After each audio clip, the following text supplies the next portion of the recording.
Seguimos con noticias nacionales. El precio de la canasta básica de alimentos, se lo comentábamos, experimentó una baja en el mes de abril, cayendo 0,5% y ubicándose en poco más de 64.000 pesos. De esta forma, esta canasta baja por cuarto mes consecutivo, se va marcando una tendencia. Para hablar de este y otros temas, nos acompaña el ministro de Desarrollo Social y Familia, Giorgio Jackson. Ministro, muchas gracias por acompañarnos. Muy buenas tardes. Muy buenas tardes, ¿cómo estás?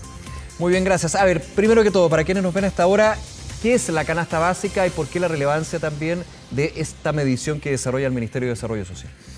A ver, la canasta básica es un conjunto de 79 productos que se van evaluando periódicamente todos los meses en función de los datos que levanta el Instituto Nacional de Estadística, con los que se construye el índice de precios del consumidor. Pero particularmente en este subconjunto es importante evaluarlo porque es también el que va fijando la línea de la pobreza. La línea de la pobreza se sitúa en función de la canasta básica de alimentos, que es el conjunto de alimentos básicos para poder cumplir con cierta cantidad de calorías, que son 2.000 calorías para las personas que puedan tener una seguridad alimentaria. Y en este caso, desde el mes de marzo, particularmente del año pasado, esto vio un alza bastante sostenida, particularmente por el tema de la guerra de Rusia en Ucrania, lo que disparó los alimentos, y eso también generó, junto con el alza en el petróleo y también a otros bienes de consumo, niveles de inflación que fueron sumamente altos y que alcanzaron su pic en el 14,1% del IPC, por ahí entre el mes de agosto y septiembre. Y luego se ha visto, como lo mostró también el ministro Marcel, que producto de la correcta gestión de las finanzas públicas y las medidas que ha tomado el gobierno y el Banco Central, lo que permitieron es ir lentamente, hay que decirlo, bajando los niveles de inflación para llegar en este mes de abril a comunicar una cifra del 9,9%, bajando los dos dígitos. Sí. Y también eso se ve acompañado con una buena noticia también para las familias, particularmente las familias que más destinan de su presupuesto al área de alimentación, que son las más modestas, las más humildes de nuestro país, que significa una rebaja en lo que es la canasta básica de alimentos por segundo mes consecutivo. Tuvimos 1,2% en el mes de marzo y en el mes de abril se suma un 0,5% de disminución en el precio de la canasta básica de alimentos, lo que nos permite también ir viendo que esa disminución de la inflación también va obteniendo un resultado en los productos concretos que está teniendo la familia chilena en la feria. Hoy día estuvimos, por ejemplo, en el mercado Los Valledor con un feriante o un locatario y con una usuaria y que estaban viendo los resultados concretos de esta disminución en los precios de los alimentos. Claro, esto es bien importante por dos puntos, ministro. Primero,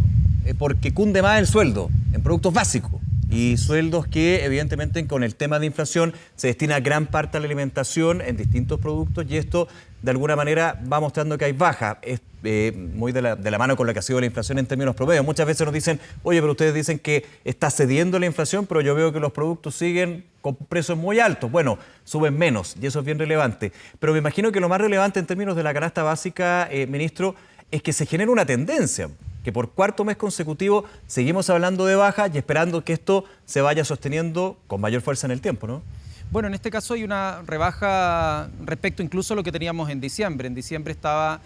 sobre los 64.400 pesos, luego tuvo una alza y luego tuvo, como decía anteriormente, dos alzas significativas de 1,2 y de 0,5%. Claro.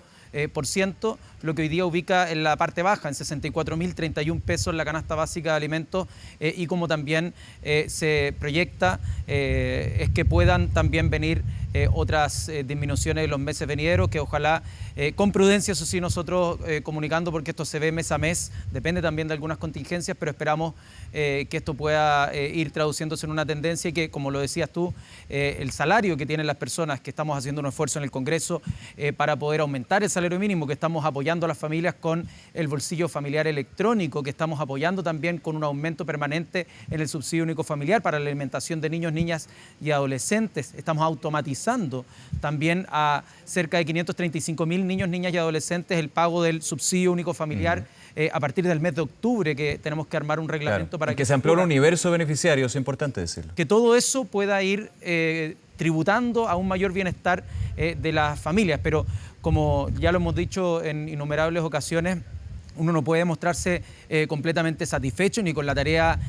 cumplida, sino que mes a mes hay que estar trabajando, por un lado, para mantener la buena gestión de las finanzas públicas, que lo que permita es ir teniendo también una contención de la inflación, que el ministro Marcel espera que a fines de este año se proyecta unas cifras ya más normales a lo que se veían años anteriores, inferiores al 5%, pero al mismo tiempo que se traduzca en mayor bienestar en lo que es el acceso a los bienes de consumo de las personas, y ahí la canasta básica de alimentos es uno de los elementos centrales. Ministro, déjeme hacer un punto ahí, usted lo mencionaba, las medidas que está aplicando el Estado chileno para justamente ir en ayuda de los que ven el camino más complejo, especialmente en este tema que estamos comentando. ¿Cómo ha sido la implementación del bolsillo familiar electrónico? Si no me equivoco, debe llevar unos 2 meses, ¿no? ¿Cuál ha sido también el aporte que se ha entregado desde esta medida? A ver, llevamos menos de un mes porque Ya, fue el 1 de mayo. Recordemos que el bolsillo familiar electrónico es una transferencia que se hace a las familias que forman parte o del subsidio único familiar o de la asignación familiar, que es un complemento a la renta que aparece en los sueldos por cada una de las cargas familiares, o también a las familias que forman parte del subsistema Seguridad y Oportunidades. Son 13.500 pesos por cada una de las cargas familiares que se depositan los primeros de cada mes, y lo que permite es acceder a lo que es el comercio establecido en el rubro de alimentos, que pueden ser verdulería, pueden ser fiambrería, puede ser carnicería, pueden ser panadería, supermercados, abarrotes, y que te permite tener un 20% de descuento en cada una de las compras, con carga a ese bolsillo familiar electrónico, que también puede modificarse en la aplicación del Banco Estado para que pueda ser el 100%. Es decir, si tú necesitas, porque no te queda saldo en tu cuenta RUT, puedes descontar el 100% desde el saldo que tengas en el bolsillo familiar electrónico. Esto lo que busca precisamente es apoyar a las familias por esta alza que hubo en el precio de los alimentos,